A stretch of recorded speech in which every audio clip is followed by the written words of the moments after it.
Hello दोस्तों, royal सिक्को YouTube channel में आपका स्वागत है। आज की वीडियो में मैं लेकर आई हूँ आप सभी के लिए स्वर्ग का हकदार कौन है कहानी। मरने के बाद स्वर्ग के द्वार पर 4 व्यक्ति खड़े थे। इन 4 व्यक्तियों में पहला राजा था, दूसरा एक बिजनेसमैन था, तीसरा पंडित था और चौथा एक आम आदमी मजदूर था।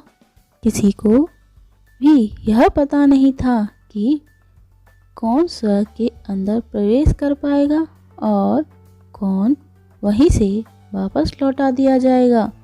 सब स्वर्ग का दरवाज़ा खुलने की राह देख रहे थे और आपस में बातें कर रहे थे। जैसे ही राजा को मरने से पहले से ही आदत थी, उसने अपनी बात सबसे पहले बताई। राजा ने कहा, मैं बहुत प्रख्यात राजा हूँ। मैंने धरती पर अपना बहुत नाम कमाया है, इसलिए पूरी संभावना है कि मैं ही स्वर्ग में जाऊँगा। फिर व्यापारी ने अपनी बात सामने रखी। वह बोला, मैंने धरती पर खूब धन कमाया और उस धन से मैंने करोड़ों लोगों की मदद की, इसलिए मैं ही स्वर्ग का हकदार हूँ। अब बारी पंडित की थी, तो पंडित ने मुंह खोला और सबको यह कहा, चाहे तुम जो सोच लो, लेकिन यह बात तो तय है कि स्वर्ग के दरवाजे तो मेरे लिए ही हैं। सब जानते हैं कि पंडित दिन रात भगवान को याद करते हैं, इसलिए स्वाभाविक है कि स्वर्ग में पंडित का स्वागत किया जाएगा। जब सबने अपना अपना पक्ष रख दिया, तब उसकी नज़र उस मजदूर पर पड़ी जो चुपचाप अपनी नज़रें नीचे झुकाए बिना कुछ बोले वहीं खड़ा रहा। स्वर्ग का दरवाज़ा खुला और वहां पर एक यमदूत आकर खड़ा हो गया। यमदूत के हाथों में 4 पुस्तक थी, जिसमें इन सभी के कर्मों के बारे में लिखा हुआ था। यमदूत ने सबसे पहले राजा को अपने पास बुलाया और उसको पूछा, तुम बताओ, तुमने अपने जीवन में क्या क्या अच्छे कर्म किए हैं?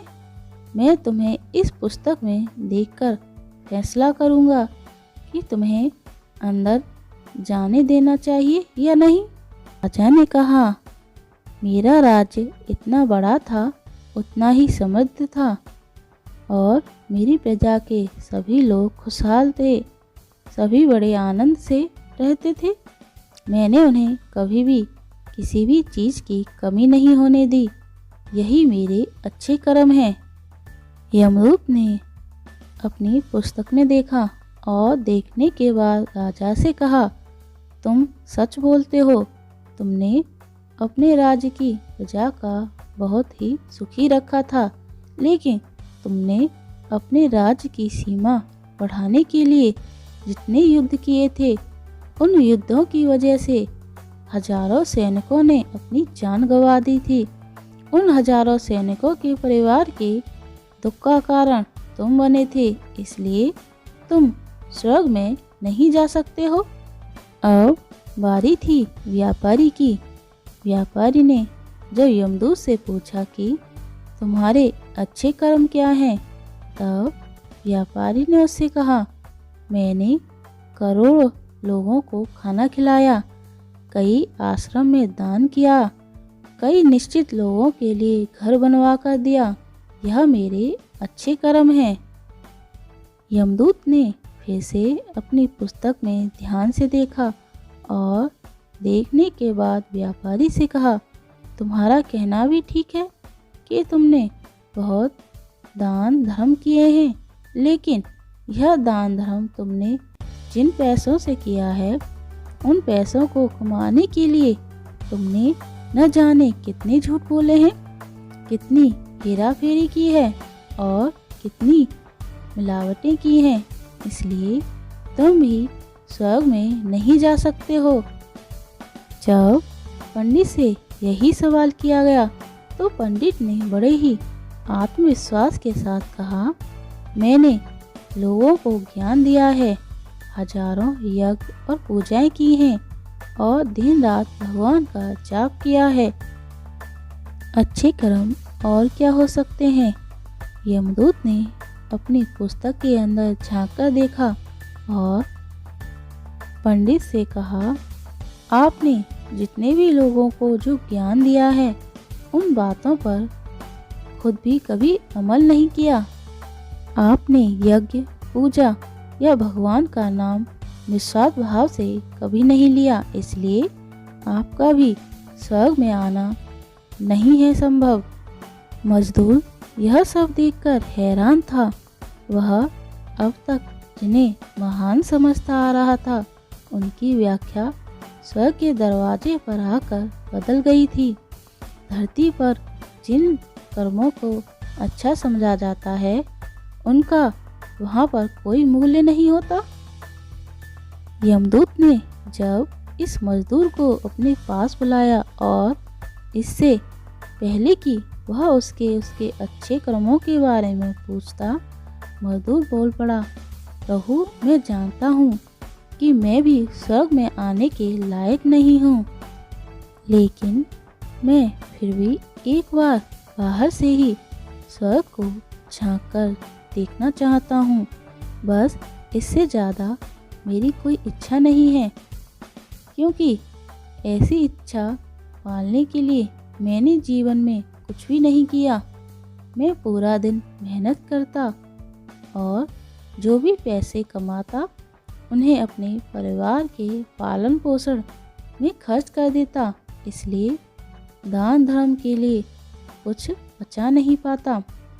लोगों की भला मैं सेवा क्या करता, क्योंकि काम के बाद जो थोड़ा सा समय मिलता, उसको अपने ही बूढ़े माँ बाप की सेवा में बिता देता। और यह सब करने के बाद भी कभी कभी मंदिर भी चला जाता और भगवान से कहता, जैसा भी मुझे दिया है उस जीवन के लिए धन्यवाद कहता। यमदूत ने अपनी पुस्तक बड़े ही ध्यान से देखा और थोड़ी देर देखते ही रहा। फिर उसने मजदूर से पूछा कि तुम याद करके बताओ, तुमने कभी भी कोई भी अच्छा काम किया होगा? मजदूर ने थोड़ी देर सोचने के बाद बोला, हाँ, मुझे थोड़ा थोड़ा याद है।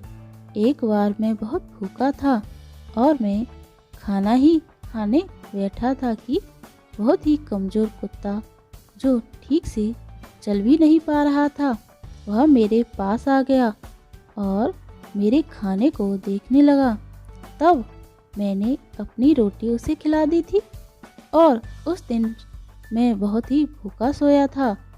मजदूर की बात सुनने के बाद यमदूत मुस्कुराया और मजदूर को बड़े सम्मान से स्वर्ग के अंदर ले गया। दोस्तों, अच्छे कर्म लोभ, मोह, माया, इन सब भाव से आकार नहीं दिए जाते और ना ही उन्हें अच्छे कर्मों की सीढ़ी में गिना जाता है। निस्वार्थ भाव से किया गया एक ही अच्छा कर्म भी आपके जीवन के सारे पाप धोने की शक्ति रखता है। इसलिए जब भी मौका मिले, निस्वार्थ भाव से और अच्छे मन से अच्छे कर्म करने चाहिए। राधे राधे।